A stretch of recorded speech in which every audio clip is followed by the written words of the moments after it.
राशि,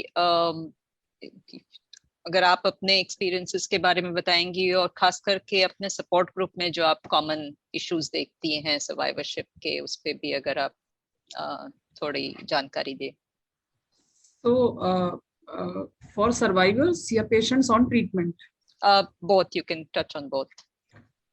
So during treatment, जैसे कि मैं अपना भी पर्सपेक्टिव रखूं और जितने भी पेशेंट्स हमारे सपोर्ट ग्रुप में हैं, तो जब भी न्यूली पेशेंट्स डायग्नोस होते हैं, सबसे पहले तो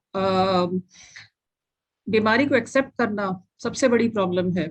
क्योंकि हमारे देश में एक ये सबसे बड़ी धारणा है कि जो हमारे रिलेशंस में होते हैं या फैमिली में होते हैं, इस तरह की भी धारणा होती है कि कैंसर हुआ है मतलब हमने कुछ, हमारे खराब कर्म है जिसके वजह से हमें ये हुआ है।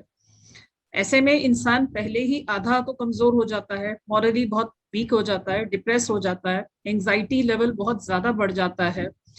डॉक्टर के पास वो जाते हैं, डॉक्टर्स अपनी तरफ से बहुत कोशिश भी करते हैं to explain the best possible solution, जो प्रोग्नोसिस बेस्ट हो या जो भी एजुकेशन है, लेकिन पेशेंट मॉरली इतना वीक होता है कि वो बात करे तो किससे करे। ऐसे में मुझे लगता है कि एज अ पेशेंट ये बहुत जरूरी है कि वो जो कम्युनिटी मेंबर्स होते हैं, जो जिसने तकलीफ देखी है, वही आपका कष्ट, आपकी तकलीफ समझ सकता है, क्योंकि वही आपके लिए कंपैशनेट भी होगा, एम्पैथेटिक भी होगा। जो इंसान ने तकलीफ देखी नहीं, आप नॉर्मल, बहुत सारे लोग आपसे फोन करके भी पूछेंगे आप कैसे हो, क्या आपका हाल है, लेकिन वो सब एक ऐसे ही होता है। It is not actually meant to give moral support to the patient. तो एक जो मॉरल सपोर्ट है, ये बहुत, इसकी बहुत जरूरत है, और इसके लिए सपोर्ट ग्रुप मुझे लगता है कि को काम करना चाहिए।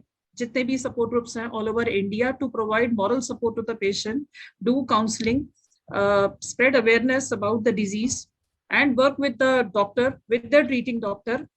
जो भी डॉक्टर्स बात समझाना चाह रहे हैं, तो support group people should be able to explain things in a more compassionate way, ताकि पेशेंट को सबसे पहले हिम्मत मिले, होप मिले, पॉजिटिविटी मिले, करेज मिले, ताकि वो अपने ट्रीटमेंट, अपने इस सिचुएशन को एक्सेप्ट कर सके, that now this is the case. वो जो वाई मी वाला जो कॉन्सेप्ट है कि वाई मी, मेरे साथ ही ऐसा क्यों हुआ। हमारे ग्रुप में ऐसे भी कई लोग हैं जो बहुत एजुकेटेड हैं, कुछ आईआईटी से हैं, कुछ आईआईएम से हैं, कुछ पायलट हैं, but at the young age when they are diagnosed, तो दे हैव द फीलिंग के व्हाई मी, मेरे मतलब like young people, young boys, they have concerns. अभी हमारी एज है फ्रेंड्स के साथ घूमने की, हैंग आउट करने की, बहुत कुछ लाइफ में और कुछ करना है, to compete with our other peers, excel in our fields, but life has given us a jolt. We have been diagnosed with cancer. So ये जो jolt होता है, it is very difficult to accept this. इसको accept करना emotionally and then scientifically या logically doctor की बात को समझना, that now this is the case and I have to move on and I have to take the treatment ahead. हो गया, बुरा हुआ, लेकिन अब इसको एक्सेप्ट करना और आगे बढ़ना है। So ये एक बहुत इंपॉर्टेंट चीज है जो मुझे लगता है। एंड यस, बहुत सारे लोगों की ये, मुझे लगता है कि यहाँ पे संदीप, गौरी भी अग्री करेंगे दैट आई थिंक बहुत सारे लोगों को, मैंने भी सुना है अपने टाइम पर, बहुत सारे लोगों को ऐसा सुनने को मिलता है कि जरूर कुछ बुरे कर्म होंगे पिछले जन्म के, जिसके वजह से आज मैं यहाँ पर इस प्लेटफॉर्म पे सबको यही बताना चाहती हूँ कि it's just a bad phase that comes to your life. ये हमारे ऊपर होता है कि हम इसको किस तरीके से लेते हैं। It's about seeing whether the glass is half full और हाफ एम्प्टी। मुझे लगता है कि for me, I feel my self lucky कि ऐसा हुआ and it change my perspective forever. So it's not because of the bad deeds, but yes, one has to move on in life. Right. Second, जो survivors होते हैं, मुझे लगता है कि सर्वाइवरशिप के इश्यूज ये हैं कि they always live with the fear of recurrence. एक बार बीमारी खत्म हो गई, डॉक्टर ने अपने तरफ से ठीक कर दिया, इलाज खत्म हो गया, patient is hale and hearty from the doctor's perspective, but now the survivor always lives in a fear of recurrence. आज मैं ठीक हूँ पर कल पता नहीं कुछ हो जाए तो। Right. So that fear of cancer is always there in any kind of cancer, I believe.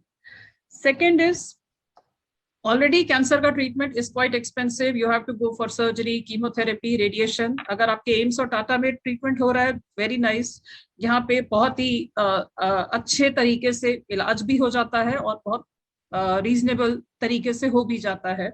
But yes, when you the treatment is entirely costly. So ऐसे में now after the treatment gets over, it is very important for the patient to become financially independent. Right. एक tough time था, cancer का खत्म हो गया, बीमारी खत्म, इलाज खत्म, लेकिन अब उसके बाद में आगे बढ़ना है लाइफ में, नौकरी करनी है, नौकरी होगी तभी तो आगे शादी होगी मतलब for boys I am talking about, only then they can plan to have family, they can plan to have get married, they can plan to have children. So ये एक अनदर इश्यूज हैं. एंड जो third thing मुझे लगता है survivorship में for girls also, I feel कि हमारे कैंसर होता है लेकिन लोगों की जो धारणा है वो बदलती नहीं है, तो mindset has to change. Right. So mindset में ऐसा है कि अगर किसी लड़की को कैंसर होता है तो लड़के वाले 1000 बार सोचेंगे कि शादी करें कि नहीं करें, या अगर लड़के को कैंसर होता तो लड़की वाले सोचेंगे इनको अपनी लड़की दे कि नहीं दे, बिकॉज कहीं दोबारा कैंसर हो जाए, कहीं बच्चे होने में प्रॉब्लम हो जाए. सो बीमारी खत्म हो गई, बट ये जो इम्पैक्ट है सर्वाइवर के माइंड में, ये हमेशा रहता है कि उसको हमेशा ही जिंदगी भर ये प्रूव करना पड़ता है that he has to struggle to get the, you know, even वो बहुत काबिल भी होंगे, पढ़े लिखे भी होंगे, सब कुछ होंगे, but then I think big companies should give them enough opportunity so that they can compete at par with the other people. They should be given equal opportunities. एक कैंसर हुआ है, किसी की गलती से नहीं हुआ, किसी के ये उस इंसान की गलती नहीं है कि उसको हो गया, इट्स अ बैड थिंग. ऐसे में लोगों को, सभी को, unfortunately we live in a world where everybody wants to compete with everyone, and that is how the world is going.